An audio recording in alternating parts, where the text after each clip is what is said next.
When you play the Game of Thrones, you Subscribe and like. or you die. There is no middle ground. Alright, hello YouTube, welcome back to the Grease God YouTube channel. Today's video, we're going to be talking about Bael the Bard, and specifically the story that Jon has told from Ygritte. Now, I did a video yesterday talking about Ygritte and doing a character analysis, and something that sparked my interest that I wanted to talk about a little bit more in its own video, because in that video I was focusing almost specifically on Ygritte, and so I wanted to take a step back, take that story that she gives, and see what the implications of that could be on Winds of Winter, or even Jon's parentage going forward. But before we get into the video, I wanted to say a massive thank you to my Patreons and my YouTube members for supporting me. If you ever did want to become one, you do get videos early, and also if you did want to try and request a video, if it's something that I think is good enough that I can make a video out of, I will do it. But that'll get us into the video. So let's talk about what I mean by the Bael the Bard story if you are unfamiliar. So we get this story in A Clash of Kings from Ygritte and kind of our first meeting with the character. But according to the Free Folk, Lord Brandon Stark, the Liege of the North, once called Bael a coward. To take revenge for his affront and prove his courage, Bael climbed the wall, took the King's Road, and entered Winterfell under the guise of a singer named Sigeric of Skagos. Probably butchered that name. Feel free to correct me in the comments. And there he sang until midnight for the Lord. Impressed by his skills as a singer, Lord Stark asked Bael what he wanted as a reward, but he requested only the most beautiful flower blooming in Winterfell's gardens. As the winter roses were just blooming, Brandon Stark presented him with one. The following morning, the maiden daughter of Lord Stark, his only child, had disappeared, and in his bed was the blue winter rose. Now, if you are someone that's a big fan of R+L, this might spark your curiosity right away. Because when you think about this story, what is it really telling us? It's telling us that this person that was not liked by the Starks comes and steals a Stark woman, leaving behind a flower. Now, this flower, funny enough, is Lyanna's favorite flower, and so it reflects the story of R+L quite a lot, because it's Rhaegar, who is Bael in this scenario, and stealing Lyanna because of her beauty and whatnot, and whether he wanted another kid for the prophecy of having the three heads of the dragon. And so we have this reflection that could this be George R.R. Martin telling us who Jon's parentage was at this point of the story?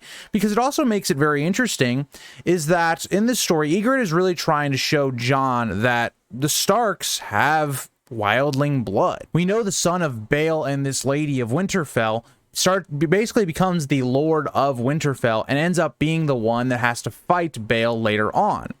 Bael is unable to kill his own blood and all of that. So that could be another interesting idea where you see that we see this inner conflict between blood. Could this foreshadow some conflict within the Starks, whether that's Jon versus whoever is in control of the North, whether that be maybe Sansa or Bran or whatnot? Could we see some sort of civil war thing towards the end of the story where the North is conflicted? Maybe Jon is willing to back, Daenerys, but the rest of the North is not. Something similar we saw with, like, the main story with how Sansa did not want to be under Daenerys and they wanted to be isolated. So there's a lot of things you can kind of take from this story. Now, the biggest problem with this story is there's a lot of things that just don't seem to really add up here. Because we're told that this was a very long time ago, so you would think that's like before Aegon's conquest and all that, but that isn't the case, because in this story it's mentioned the King's Road. That's what he used to get to Winterfell. The King's Road would not have been really in full swing until during, or I think actually after Jaehaerys's reign, so that doesn't really seem to add up a lot. I mean, we don't hear about it in Fire and Blood. I guess this could have happened at some point during like the Blackfire Rebellion age. We're just not really sure. But we're also told that there was the Boltons who were flaying, that the son was eventually slain by the Boltons and he was flayed. But that also was said to be stopped being done for thousands of years. So there's just some things that don't really seem to add up here. But we also note that the Starks had given up their kingship because they're referred to as lords, so that only would have happened after Aegon's conquest.